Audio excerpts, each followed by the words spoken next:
A partir de agora, você está no podcast A Sua Carreira, apresentado por Alexandre Ribas. Para você que deseja iniciar ou já atua em consultoria, treinamento, coaching, mentoria, seleção de pessoas ou outras atividades empreendedoras similares. Aqui você vai receber valiosas dicas e insights de pessoas que já erraram e acertaram, tiveram maus momentos e também já conquistaram muita satisfação profissional, reconhecimento e sucesso. Seja bem-vindo, Gui Marbach, ao programa Sua Carreira, o podcast que apoia consultores, coaches, mentores, headhunters, treinadores e outros profissionais que querem saber o que fazer para dar certo e o que dá errado nessa carreira. Muito obrigado, Ale. É um grande prazer estar aqui com você. Para mim tem sido sempre um prazer, até que faz parte dessa carreira, a oportunidade que a gente tem de compartilhar, que aliás tem um pouco a ver com o espírito da consultoria, com o espírito do consultor, já para indo ao que seria talvez o coração do nosso tema. Muito obrigado por essa oportunidade, amigo. De nada, Gui Marbach é uma pessoa que eu admiro muito, não falo muito, mas admiro muito. Quer dizer, a gente não conversa muito, mas eu acho que talvez eu vira e mexe, escuto o seu nome, não sei se você escuta o meu, mas a admiração está sempre presente. Não, legal. A gente, desde que a gente se conectou lá atrás, né, acho que bem no comecinho, quando eu comecei essa jornada, a gente já teve logo um contato muito próximo, muito no comecinho, e sempre foi muito bom. Eu também lhe admiro muito, para mim é uma honra enorme estar aqui. Aliás, nós temos um conjunto de afinidades bastante interessantes, né, que a gente pode, depois, no desenrolar desse papo, compartilhar também, Ale. Legal. Deve ter sido na UCAM, eu imagino, que a gente deve ter se conhecido. É através do Foi sim. Fernando. Foi sim, exatamente. Foi ele que nos apresentou. Então vamos lá. Devo essa a ele. Eu acho que ele te deve também uma das coisas que você gosta, ou você deve a ele. Quer compartilhar a primeira coisa já? Que eu devo a ele o que ele deve a mim, que eu gosto muito de compartilhar? É uma boa cerveja, não é? Eu acho que sim. Uma boa cerveja, um bom papo entre amigos. Então, acompanhado de uma boa cerveja, essas coisas acabam se entrelaçando, né? Então tá bom. A carreira do Gui começou na Max Cash, depois foi para o Chase Manhattan, o Instituto do Conhecimento, a Organização Socioambiental Promar, Citibank, Unijorge, Losango, todos vários cargos executivos importantes, mais de 20 anos até aqui, não foi não, Gui? Acho que até um pouco mais, viu? mais do que isso. Foram mais ou menos 25 anos de carreira executiva, né? E como é que começou no mercado financeiro, aliás.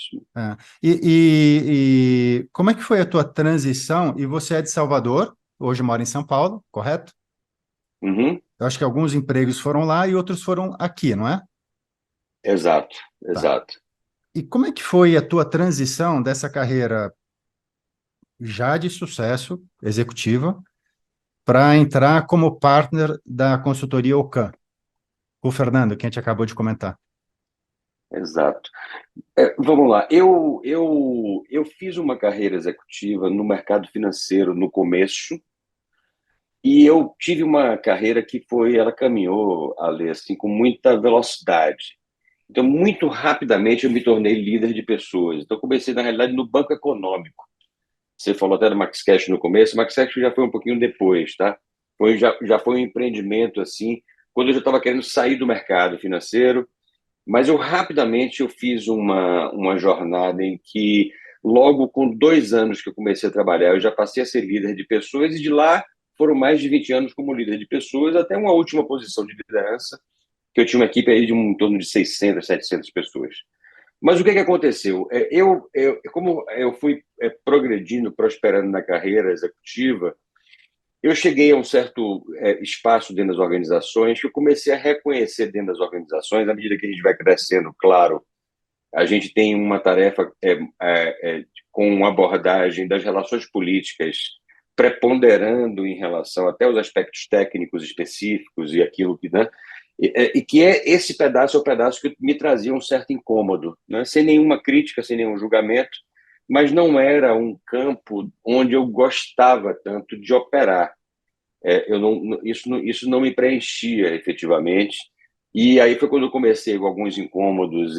Eu, na realidade, saí do Citibank. Quando eu fui para a Unijorge, fui ser pró-reitor de uma universidade, então já tinha um pouco parte desse incômodo.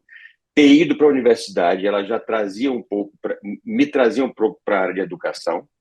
Então eu tinha esse incômodo, mas ao mesmo tempo eu não sabia exatamente identificar o que que era isso, né? Depois disso, eu voltei para o mercado financeiro e rapidamente eu empreendi numa frente, como nessa organização que era a MaxCash, que também distribuía produtos no mercado financeiro, até que finalmente caiu a ficha de o que eu gostava na realidade não eram coisas relacionadas ao mercado financeiro, mas era de gente. Entendi. Então, o pedaço que mais me interessava era lidar com gente. E foi na época que a gente falou agora do Fernando Góes, graças a ele falou, cara, você já pensou em trabalhar como consultor? É. E aí eu disse, caramba, mas como assim consultor? Foi a primeira vez que surgiu isso. Isso tem 12 anos atrás, aproximadamente, ali. E aí eu disse, caramba, essa pode ser uma alternativa, pode ser uma hipótese. E ali eu tinha uma dúvida muito grande, mas imagine, um consultor é aquele cara que ele é craque em determinada coisa, em determinado assunto específico. É. E eu tinha a conexão, o trabalho meu no mercado financeiro, mas naquele momento foi um momento que eu parei assim, peraí, o que eu gosto realmente é de lidar com as pessoas. Então, talvez não seja ser consultor em relação aos aspectos técnicos específicos do mercado financeiro, mas talvez trabalhar como consultor aos aspectos que se relacionem com as questões dos indivíduos, dos sistemas sociais, dos sistemas humanos. E aí eu me identifiquei com isso e foi assim que começou. Foi assim que teve esse primeiro momento de caramba, caiu a ficha. Esse negócio realmente é um negócio que eu gosto de fazer. E foi assim que eu dei partida para essa jornada. Aí você começou o trabalho com o Fernando Naucan. Não, aí eu comecei. O Fernando me deu uma. Ele me foi. Aliás, eu devo muito a ele. Ele é um amigo, assim mesmo de coração. Eu devo bastante a ele, porque no começo ele me deu algumas dicas de como eu fazer formação de coaching. Aí eu fiz a formação de coach. Eu comecei a. Fiz um trabalho que foi bem interessante de autoconhecimento. Na própria crescimento, eu nem imaginava vir trabalhando no crescimento no final, né? É. Mas que era o trabalho de autoconhecimento, que era um programa Líder do Futuro, que eu fiz uma imersão de uma semana para poder fazer um trabalho de autoconhecimento, de autorreflexão.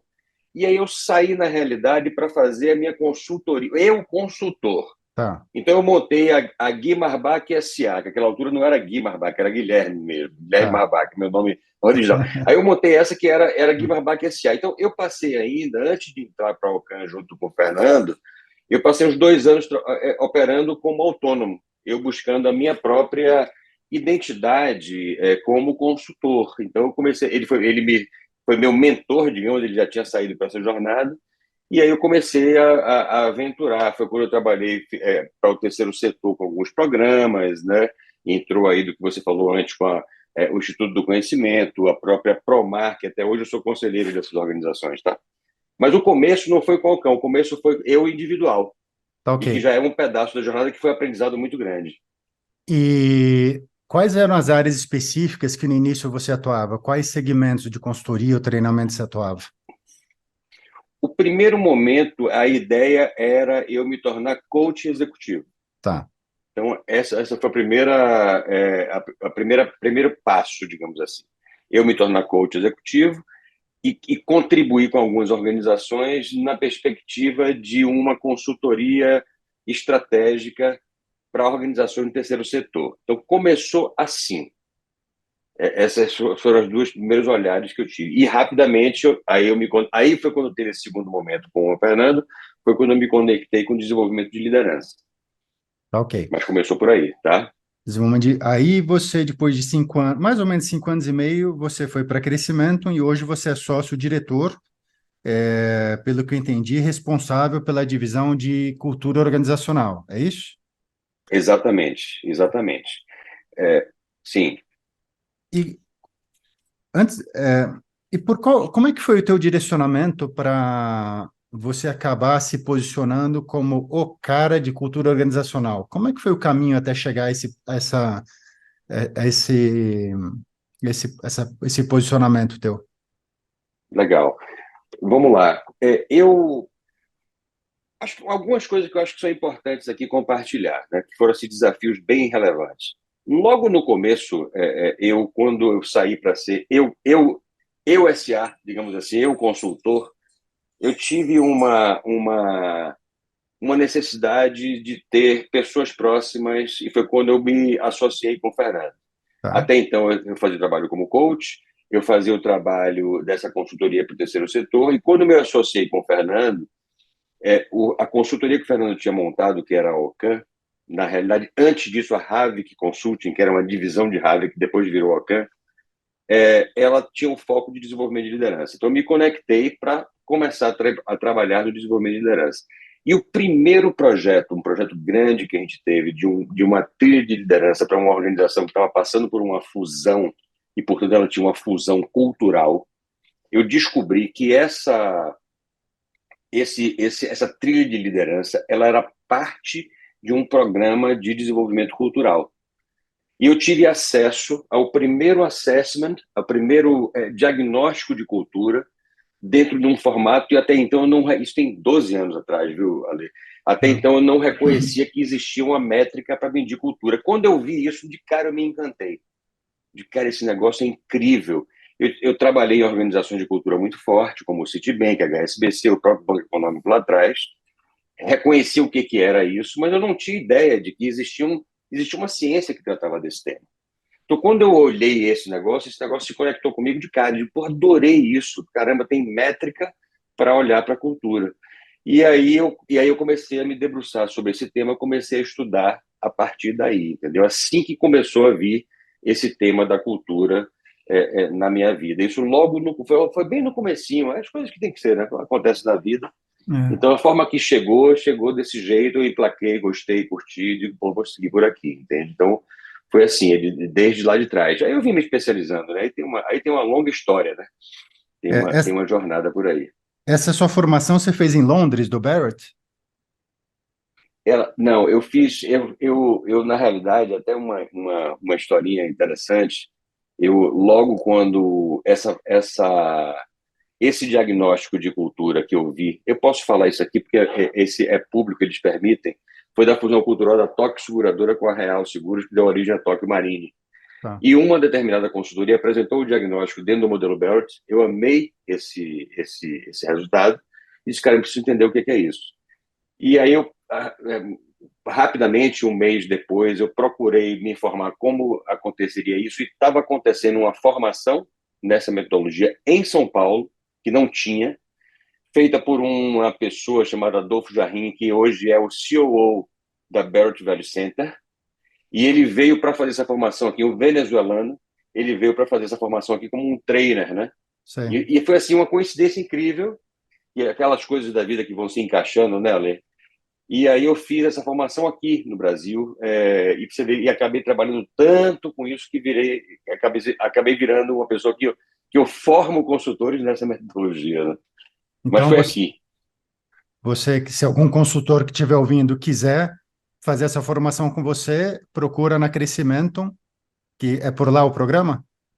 Exatamente. Na Tá. Crescimento anualmente eu faço 2 ou 3 formações que eu certifico consultores nessa metodologia para que eles apliquem essa metodologia para fazer medição, diagnóstico e gestão de cultura organizacional, que acabou virando minha especialidade, né?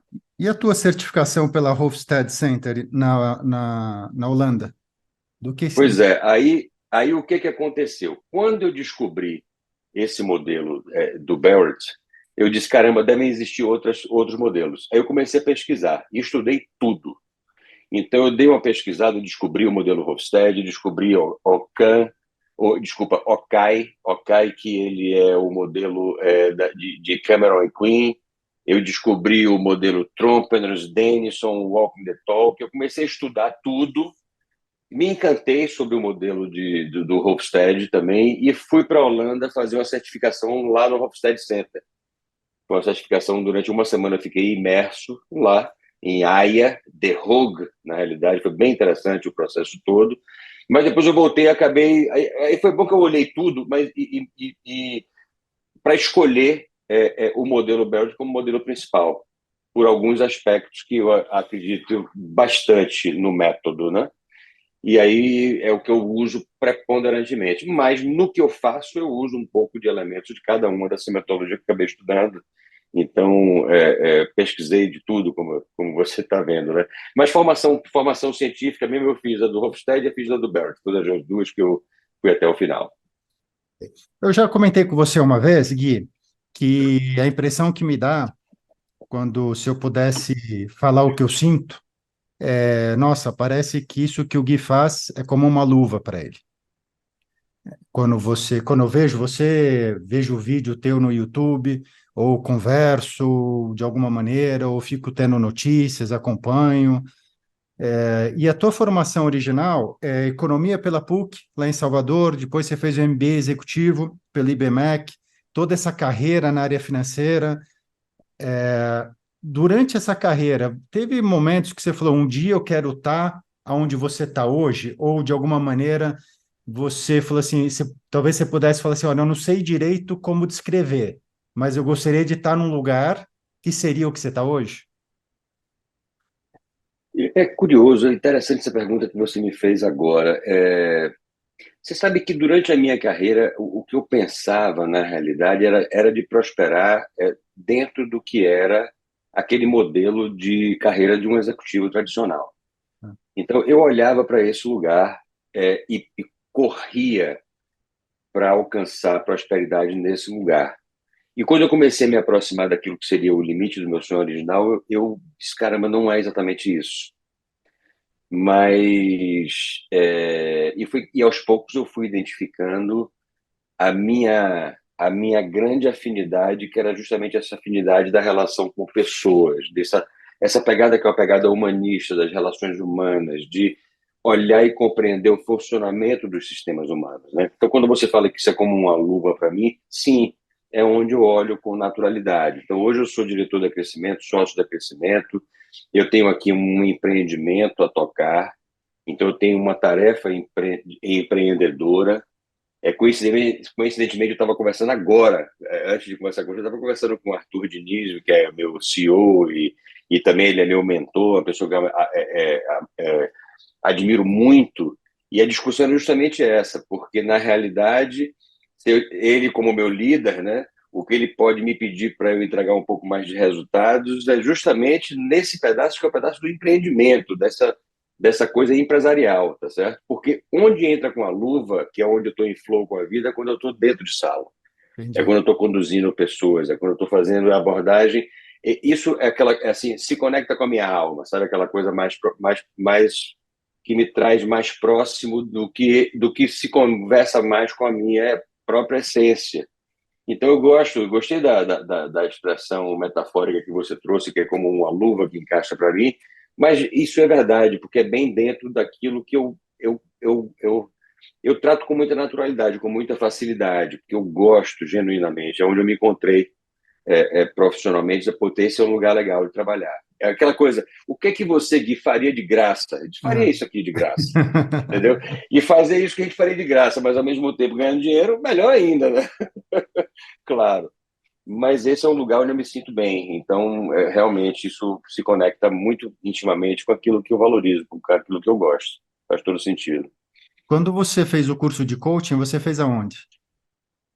Eu fiz no ICC, Tá, International Coaching Community, e fiz também no ICI. E foram duas formações, né? Eu fiz uma formação também eu acho que com Joseph O'Connor, tá. também, de coaching, de team coaching, para trabalhar coaching de grupos de equipes, né?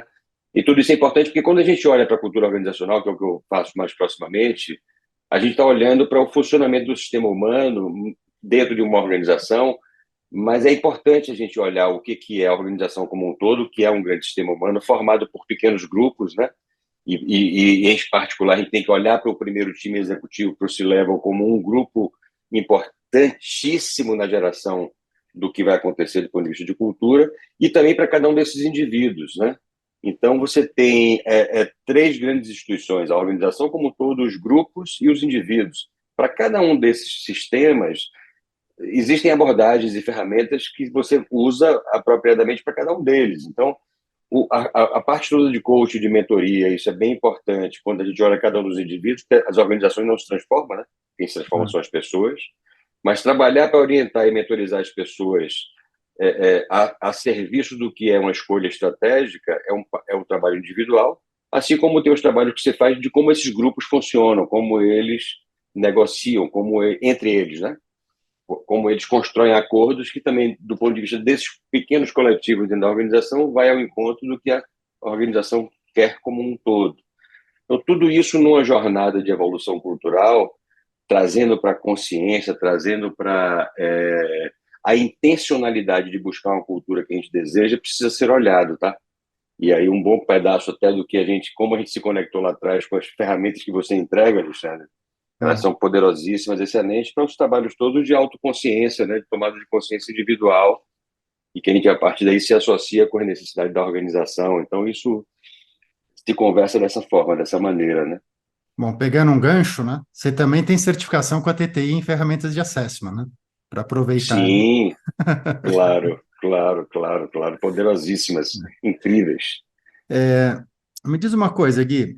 Você vinha de uma carreira muito bacana, com um currículo muito legal, e aí você faz uma transição de carreira para ser um consultor, eu mesmo. Quando você toma a decisão e dá o primeiro passo e começa a caminhar na direção dessa nova carreira, você teve algum frio na barriga, algum medo, fez algum planejamento? Meu amigo, eu tive muitos frios na barriga, muitos medos. Eu estava num momento, inclusive, próspero de carreira. Então, eu abri mão de algumas coisas que eu teria ainda uma pista a percorrer para buscar algo que eu acreditava que se conversava mais com a minha alma, digamos assim, com a minha vocação central. E aí, quando você faz isso, você precisa se desapegar de algumas coisas bem importantes. Então, não foi um processo simples, viu? Haja terapia, irmão. Entendi. Foi feito porque você tem que... Porque é aquela coisa, uma coisa é você estar dentro de uma estrutura e você é especialista num pedaço dessa estrutura. E aí você sai para sozinho empreender numa frente em que eu, na época, eu tinha secretária bilíngue, equipe de gerentes, cada um com sua especialidade, que cuidava dos outros grupos de coordenadores. Então, tinha uma estrutura complexa que me apoiava e que depois você sai para ser o secretário, a secretária, o boy, o marketing, o comercial, é o tudo, e sem ainda uma clareza de qual é o produto que você tem. Então, essa mudança, nossa, foi bastante desafiador, foi bem... Ela demandou assim muito senso de propósito, de intenção, de objetivo, para nutrir o campo de um período assim de transição que foi bastante desafiador. Não foi assim, já saí... Porque ninguém sai do mundo executivo e vira consultor. São mindsets diferentes, né? Sei.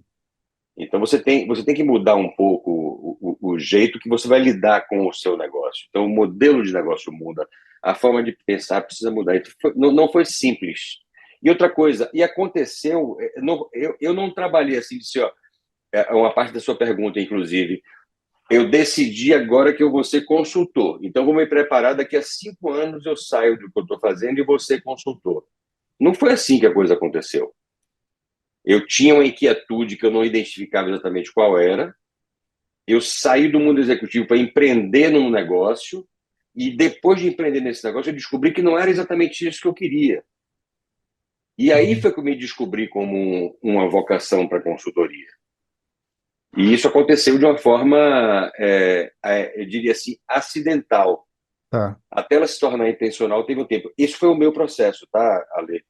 Porque tem gente que já descobre isso estando onde está, e aí o que é que eu diria que seria a melhor recomendação possível é legal, então se prepare para isso, né? Eu não fui assim, eu me preparei fazendo. Então, a minha mudança foi uma mudança que eu me vi consultor de uma hora para outra. Digo, caramba, é isso que eu quero. Caiu a ficha, é isso que eu vou fazer. E eu já estava livre da organização. Então, eu não tive um planejamento anterior. Não foi assim que aconteceu no meu processo. E, E, e conheço gente até que já passou assim, caramba, eu quero ser consultor, vou me preparar para isso. Pô, legal, esse é um caminho, talvez, que seja menos dolorido, é, digamos assim, entende? e teve algum momento que você pensou em desistir, voltar para a carreira executiva?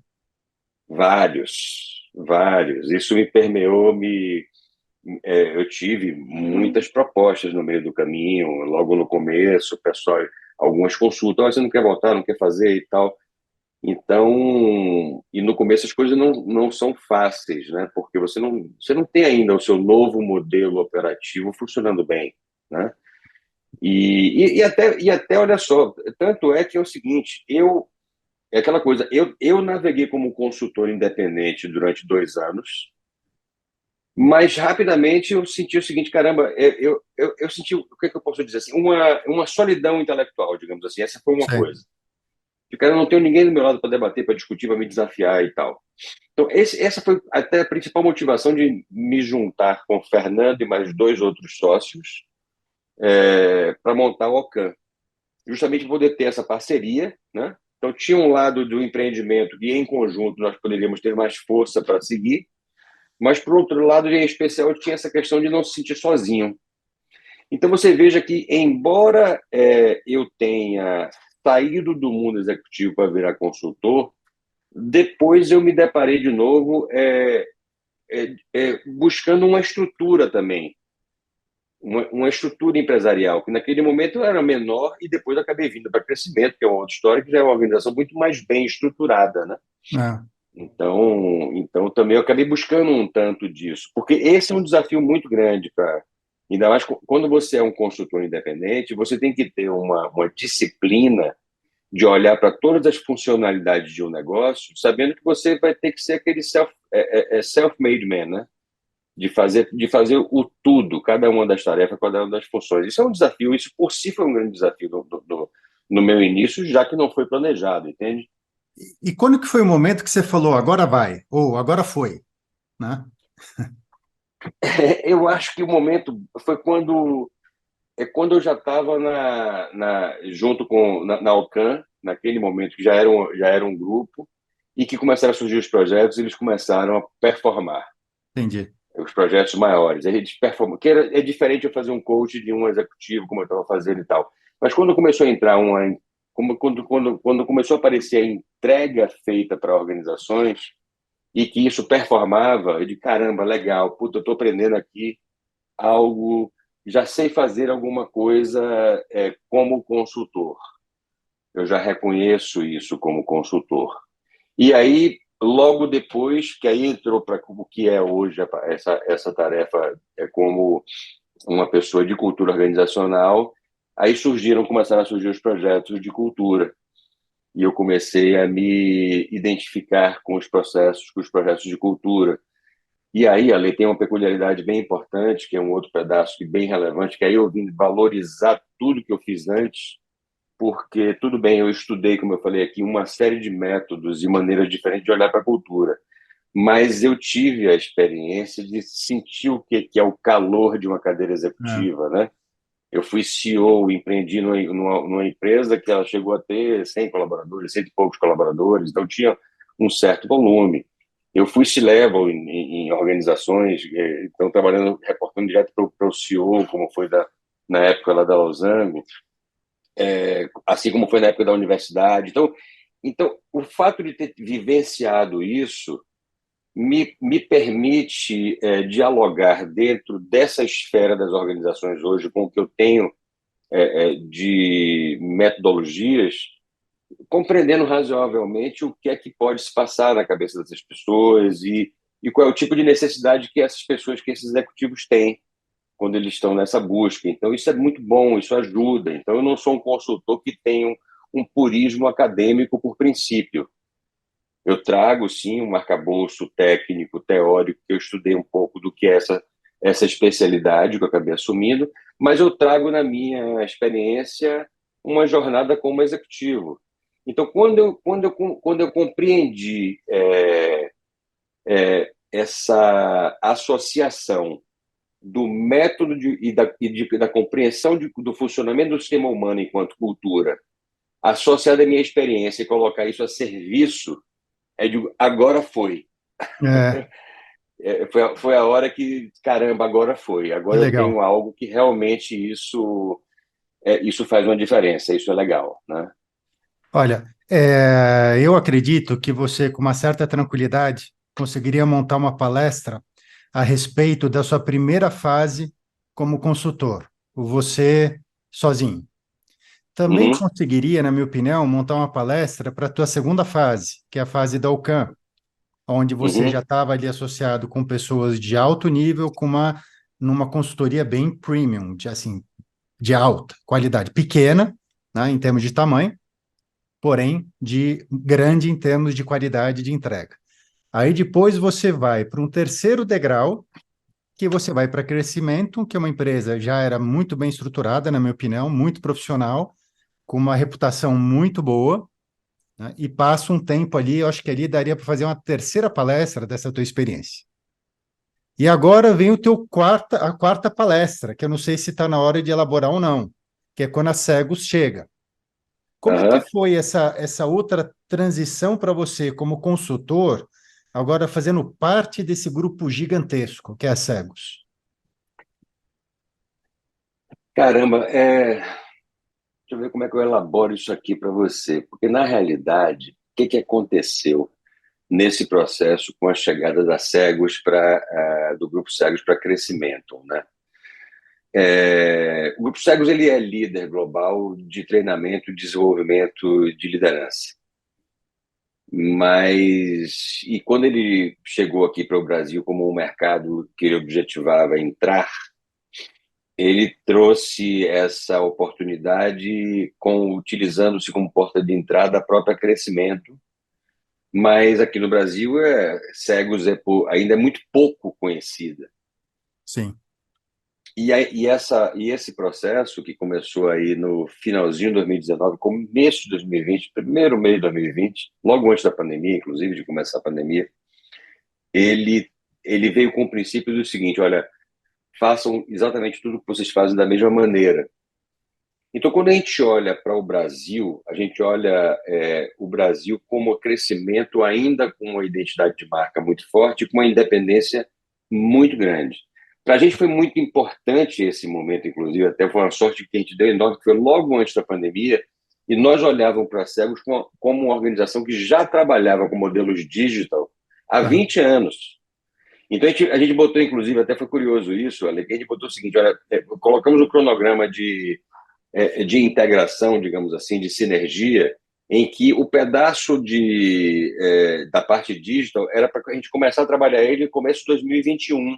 Sim. Em abril estava com tudo implantado, porque a gente precisou para sobreviver É, e nos deu um salto, entendeu? De rapidamente a gente assumir as entregas digital e por aí vai e tal. Mas a cultura organizacional é algo do portfólio crescimento que ela não faz parte hoje do que é o portfólio do Grupo Cegos Global.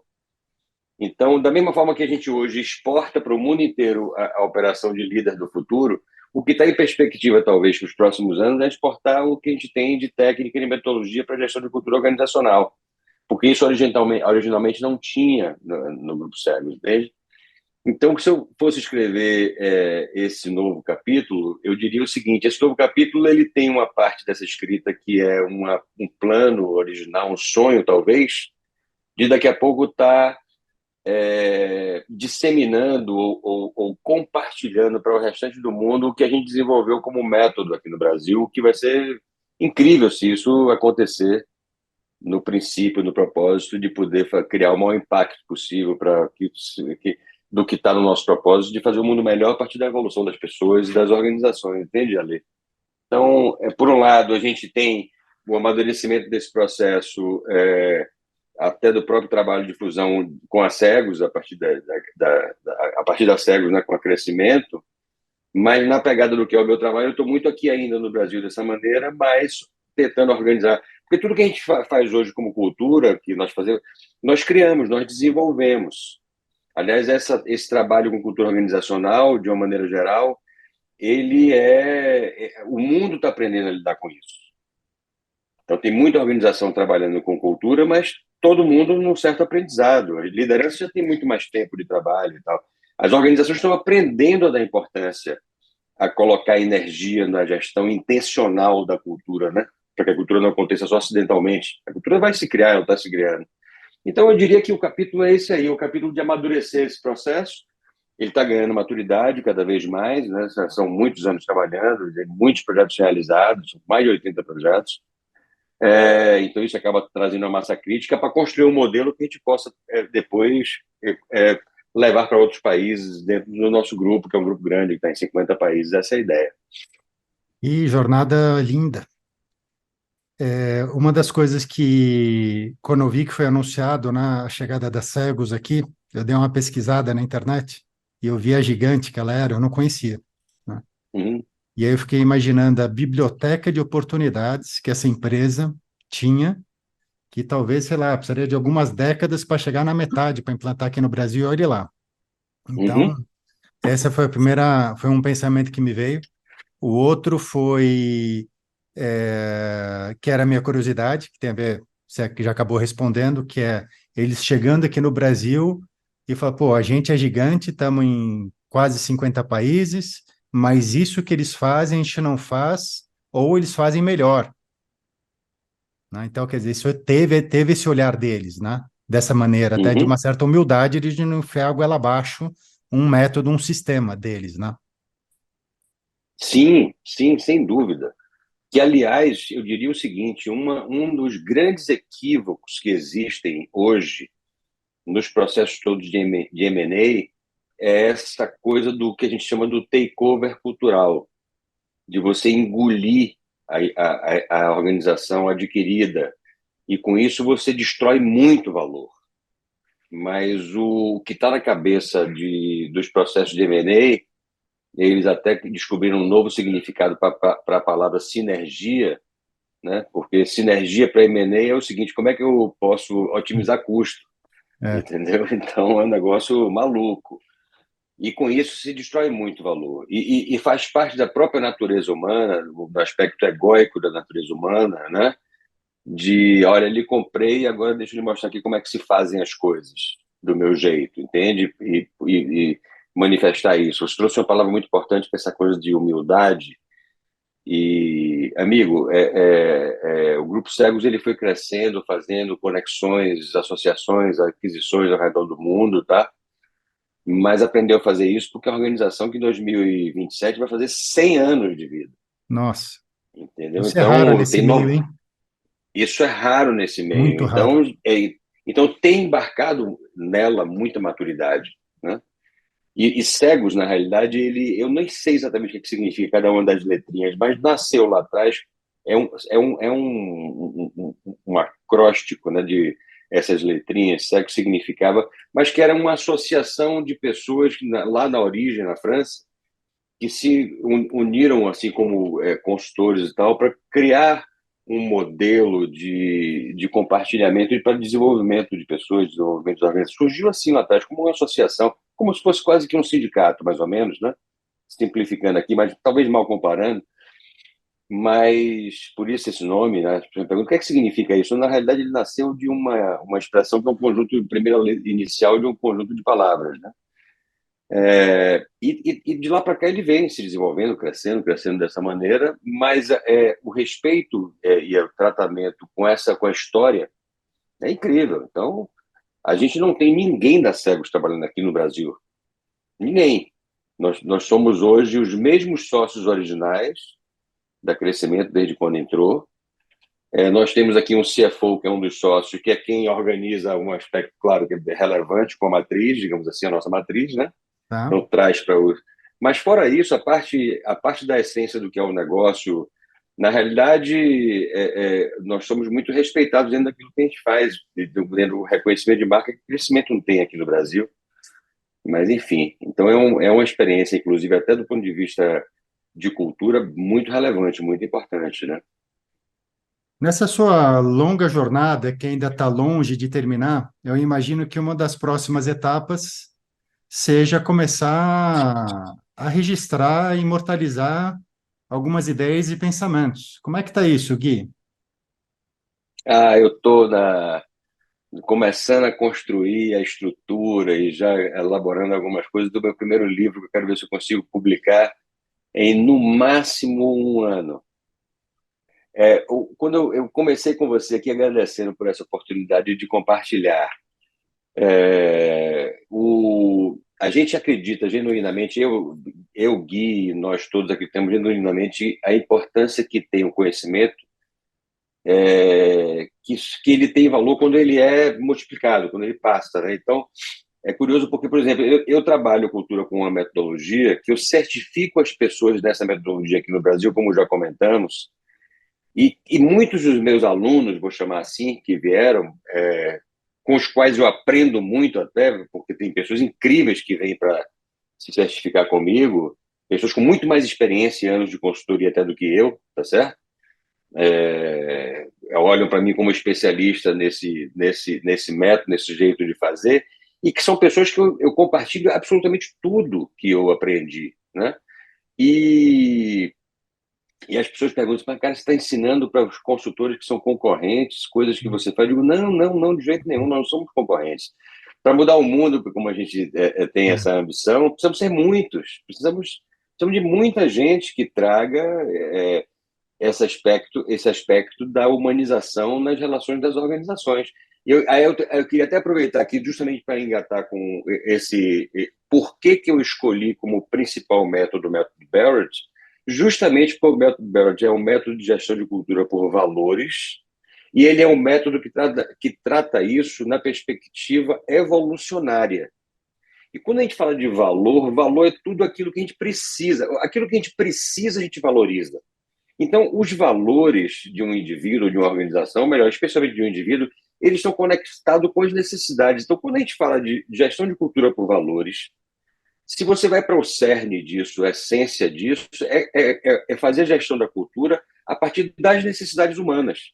Então, a pegada é uma pegada humanista e que olha para efetivamente as necessidades humanas das organizações, entende?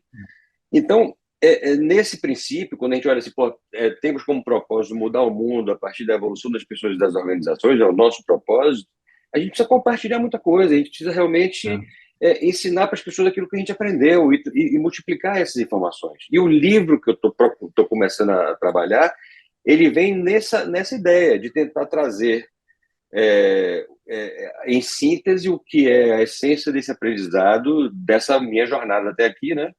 De muitos anos trabalhando como executivo, mas como é que com essa experiência eu consegui trazer para um arcabouço técnico o trabalho em culturas organizacionais, né? Porque de lá para cá eu já aprendi de tudo quanto é maneira, já teve muita coisa bem sucedida, viu, Ale? Já cometi muitos erros também, que a gente vai aprendendo, porque não tem É. jeito, a gente continua errando, né? E aprendendo, né?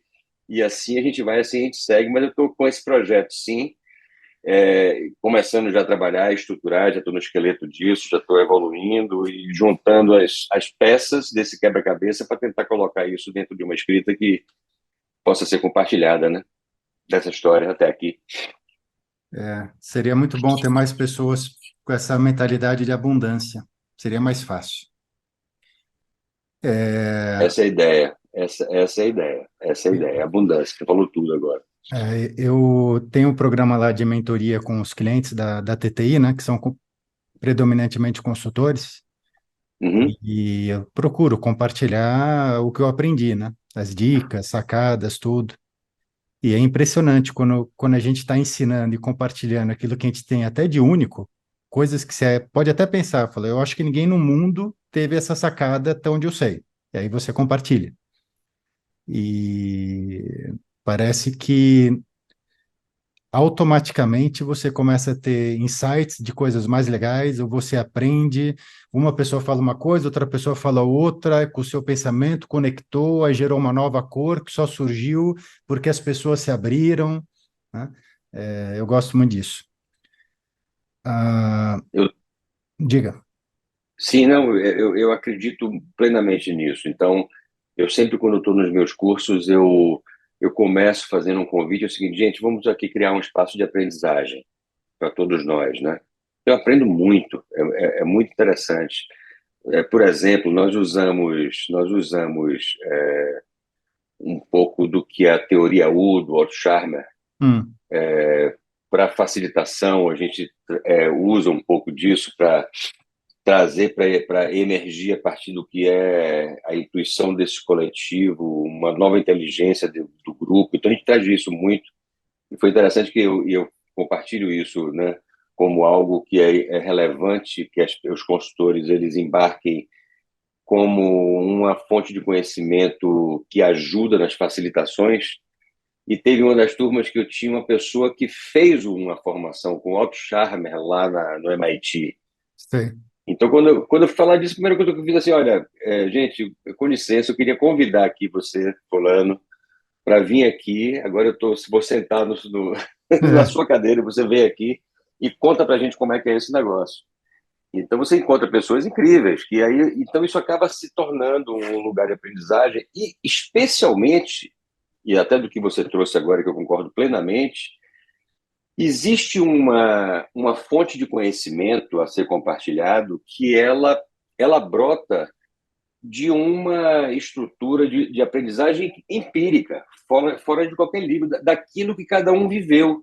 é, Então, essa troca de experiências que a gente traz para a mesa, esse caldo, acaba se tornando um grande prato muito bem servido, temperado com o que é essa vivência de cada indivíduo, de cada pessoa. Então, isso contribui muito, tá? E, aliás, é uma das coisas como consultor, no tipo de trabalho que eu faço, porque eu entendo, por exemplo, assim, você tem ramos de consultoria que elas são muito técnicas, específicas e especialistas.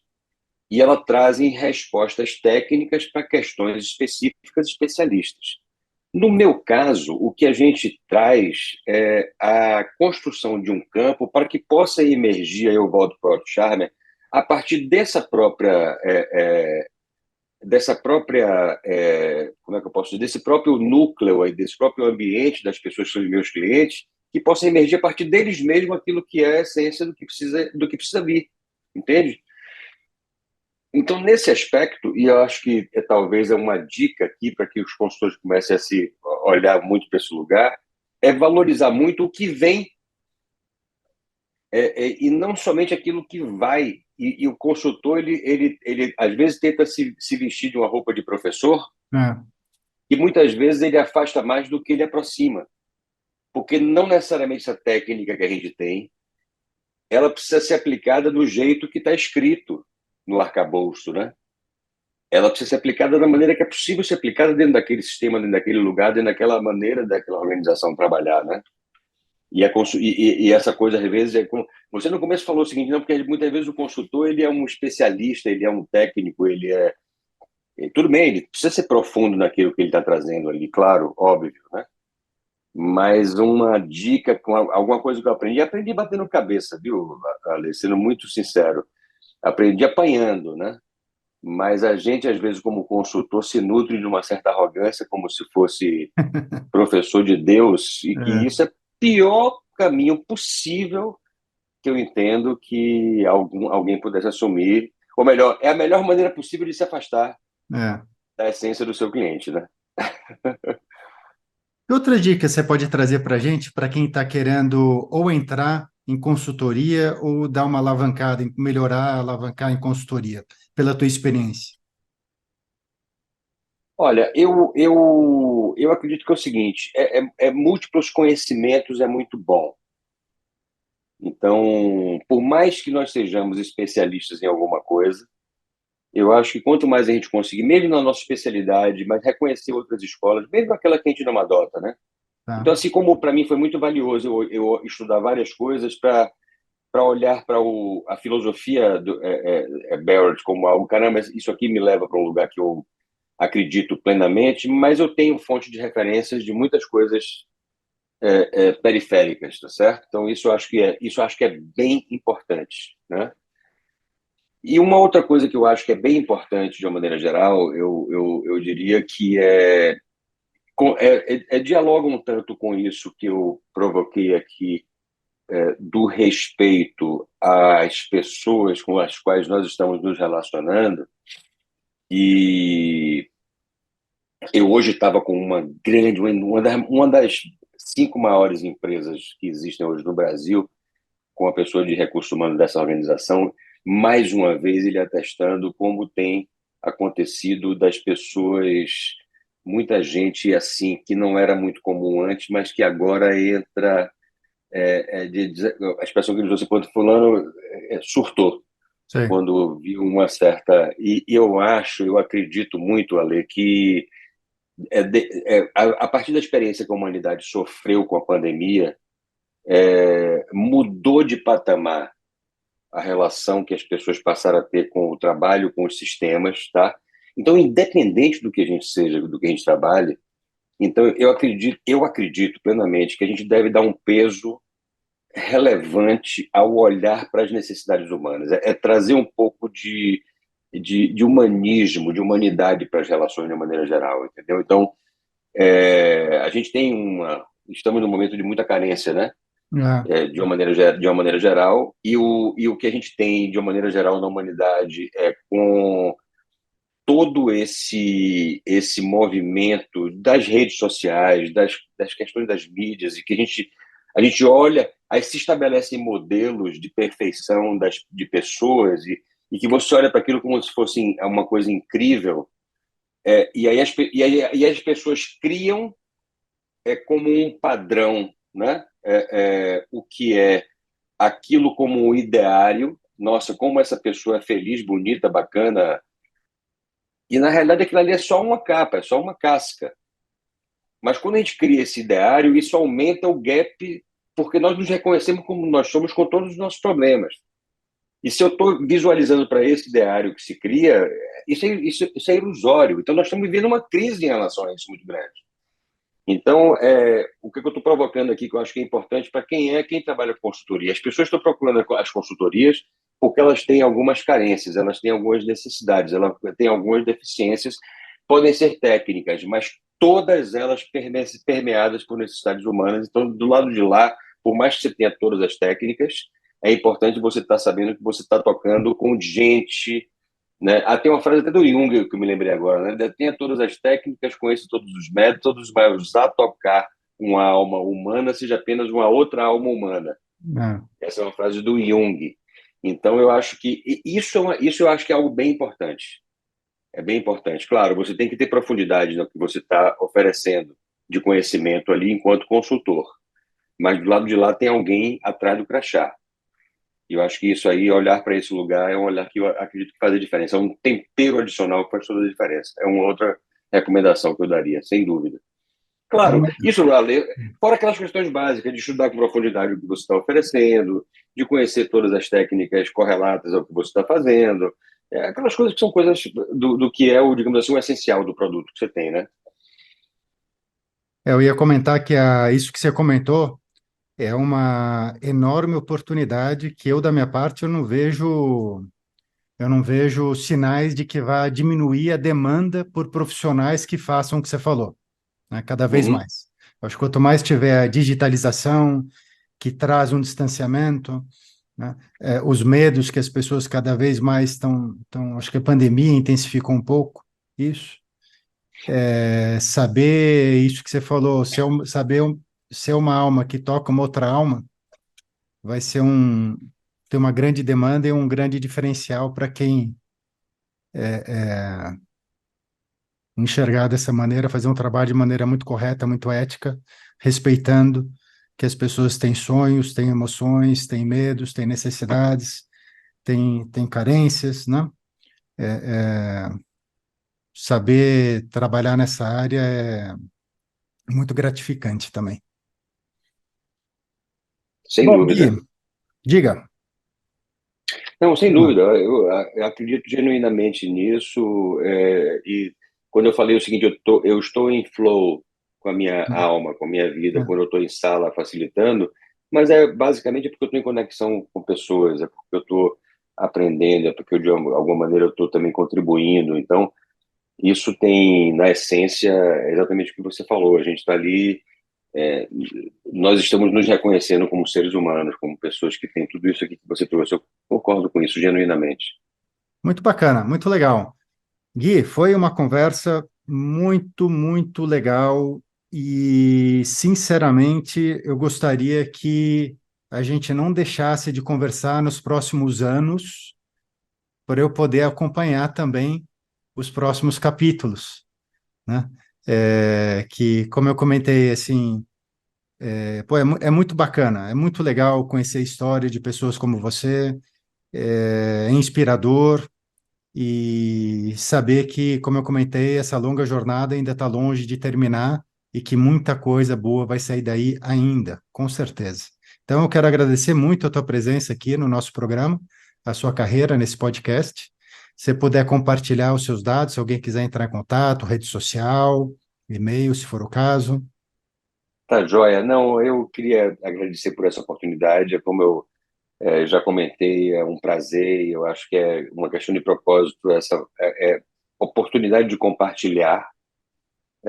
Essa talvez seja uma maneira que a gente pode, de alguma forma, contribuir com alguém que captura uma informação útil e que só isso nos faz assim dormir melhores e mais tranquilos. E eu espero sim que ainda tenhamos muito o que conversar pela frente. Você é uma pessoa muito querida, quero muito bem. E foi um prazer, uma honra estar aqui com você. Conte comigo sempre que precisar. Estamos juntos para ir para frente. Eu, vocês me encontram no LinkedIn, Gui Marbach. Então, se você procurar Gui Marbach no LinkedIn, e se você procurar G Marbach, e Marbach tem CK no final, você me encontra no Instagram. E aí, por ali, tem conteúdos que eu procuro sempre estar compartilhando, relacionado com aquilo que a gente vem aprendendo e elaborando para a vida e para esse trabalho como consultor e como alguém que procura influenciar e ajudar as pessoas como um todo. Muito obrigado, Ale. Foi um prazer, uma honra estar com você. Grande abraço, Gui Marbach. Vamos em frente sempre. Isso aí. Vambora.